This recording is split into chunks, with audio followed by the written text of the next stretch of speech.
Solemn Trump gives Memorial Day address at Arlington National Cemetery as he lays wreath at the tomb of the unknown soldier. President Donald Trump honored those who lost their lives serving the nation as he participated in a solemn wreath-laying ceremony at Arlington National Cemetery Monday and told emotional stories of just a few who perished. "Here at this hallowed shrine we honor the noblest among us, the men and the women who paid the ultimate price for victory and for freedom," Trump told a crowd of families, military personnel, and dignitaries at Arlington on Monday in his first Memorial Day speech as president. "We pay tribute to those brave souls who raced into gunfire, roared into battle and ran into hell to face down evil. They made their sacrifice not for fame or for money or even for glory, but for country," Trump said. "They died in war, so that we could live in peace," he added. Among those whose stories Trump shared was Army Specialist Christopher Horton, an Oklahoma Army Guard member who died in Afghanistan.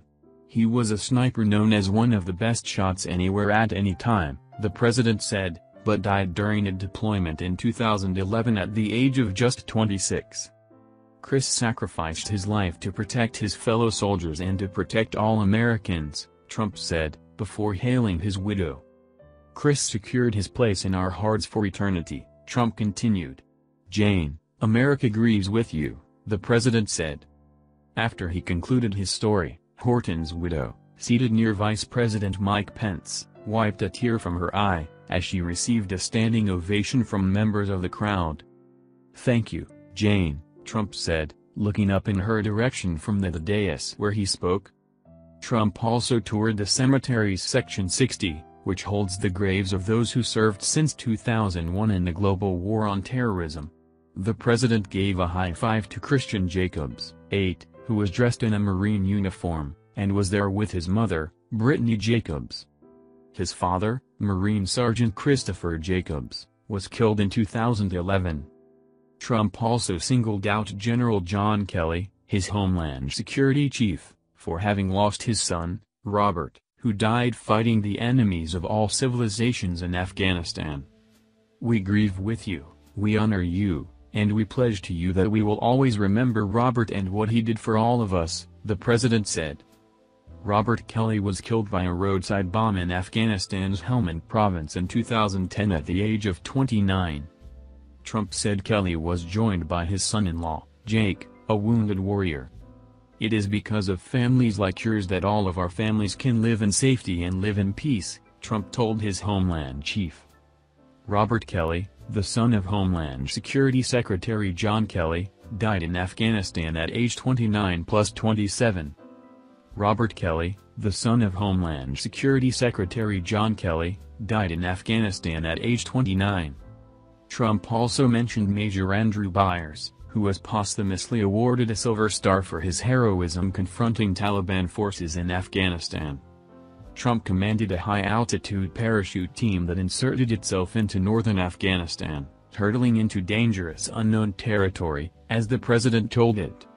They trekked through a mile of waist-deep mud and climbed a steep cliff, before finally reaching the village that they wanted to reach, Trump said. During a night-long battle, the Special Forces team faced wave after wave after wave of enemy fighters.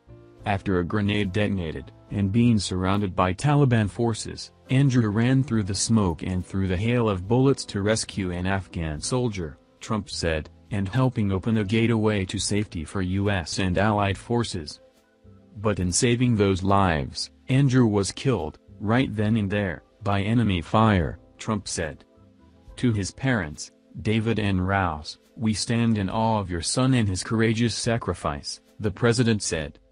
Trump placed his remarks with religious references. "To every Gold Star family, God is with you and your loved ones are with him," he said.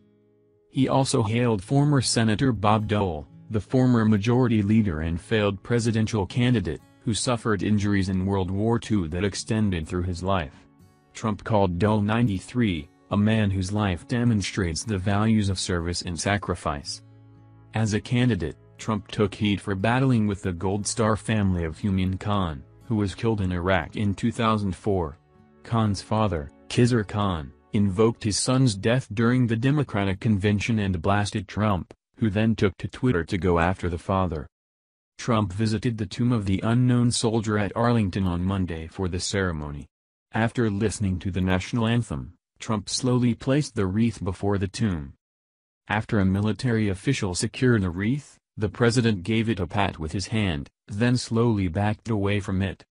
He paused silently, and then walked away, standing for a rendition of taps, at which point the simple ceremony for military service members who have fallen was concluded. Accompanying the president were Secretary of Defense James Mattis and Chairman of the Joint Chiefs of Staff Joseph Dunford. White House Chief of Staff Reince Priebus, who left Trump's overseas trip early to return to Washington, also was there, as was Counselor to the President Kellyanne Conway. Earlier, Trump sent out gratitude and prayers on Memorial Day via Twitter to those who lost their lives in service of their country. Today we remember the men and women who made the ultimate sacrifice in serving. Thank you, God bless your families and God bless the USA. Trump wrote in one of a series of tweets Monday. I look forward to paying my respects to our brave men and women on this Memorial Day at Arlington National Cemetery later this morning, Trump tweeted. Honoring the men and women who made the ultimate sacrifice in service to America. Home of the free, because of the brave. Memorial Day, Trump wrote in another message, adding on an American flag emoji. On Monday morning, Trump is set to deliver his first Memorial Day address at Arlington National Cemetery. He will lay a wreath at the cemetery, the final resting place for many military members and others who served the nation. Trump sent the tweets after returning from a 9-day trip overseas. In a reminder that military sacrifices continue to loom, Trump also tweeted about the North Korean threat, a day after the latest ballistic missile launch from the secluded nation known for hostile rhetoric and erratic actions. Vice President Mike Pence greeted about 80 participants in the Project Hero Memorial Day bike ride. We are incredibly honored to host Project Hero back at the home of the Vice President, Pence said. This is a day we remember those who served and did not come home. To be able to welcome you here on this most hallowed of days is profoundly humbling to Karen and I, he added. Pence praised Trump's extraordinary trip abroad, before heading to Arlington for the service. North Korea has shown great disrespect for their neighbor, China, by shooting off yet another ballistic missile. But China is trying hard. Trump tweeted. North Korea's latest launch landed into the Sea of Japan, in a provocation toward one of the United States' closest allies. According to a tally compiled by Axios, there are 4,411 U.S. casualties from Operation Iraqi Freedom, 2,216 from Operation Enduring Freedom in Afghanistan. Out of 1.3 million active duty U.S. military and 800,000 reservists, about 200,000 are currently deployed overseas. Arizona Senator John McCain sent out his own Memorial Day message in a video greeting. Throughout our history, we have always asked the few to protect the many. In order that the rest of us, the vast majority, can live in a free and prosperous society, the former Vietnam POW said. I would like to say to all of our former service members, and our service members, thanks for serving. And for all of our other citizens, I'd like to say thank you for your honoring those who have served and sacrificed. I believe that it's only in America where we do such things to such a degree, and it makes me proud to be an American, McCain said.